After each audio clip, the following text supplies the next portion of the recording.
Joachim Sonneforger, que peuvent faire les pouvoirs publics pour faire en sorte que, évidemment, il y a des choses qu'on ne peut pas contrôler, tout le monde le comprend bien, mais comment faire pour limiter les risques et les dégâts? Alors, un premier mot simplement tout simple pour les blessés, bien sûr, pour les fort heureusement peu de blessés, et je leur souhaite un bon rétablissement. J'espère qu'on n'aura pas d'autres dégâts humains.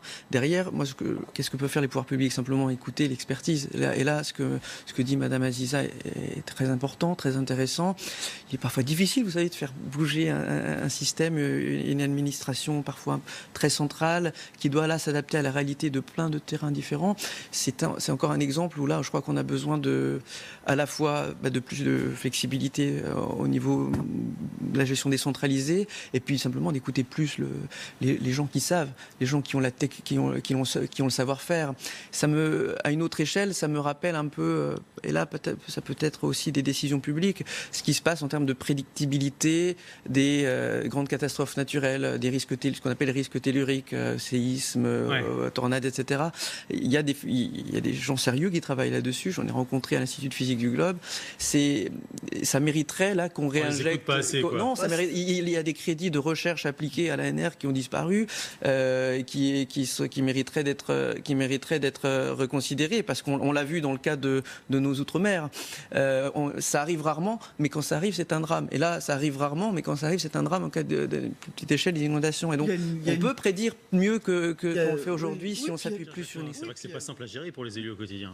Non, d'ailleurs, c'est la raison pour laquelle, effectivement, je pense qu'une expertise est essentielle pour les élus locaux. Mais à condition de les écouter, hein, les experts. C'est tout le problème, c'est effectivement, on sait très bien comment on peut manipuler les intellectuels ou les experts, souvent sur des sujets précis, mais ils ont une expertise qu'il faut entendre. Mais je crois qu'effectivement, la question, c'est aussi une question de court terme et une question de long terme. C'est-à-dire que la question de court terme, c'est comment on donne des moyens suffisants à la recherche pour pouvoir prévenir, pour pouvoir aussi expliquer des phénomènes qu'on n'a jamais vus, visiblement.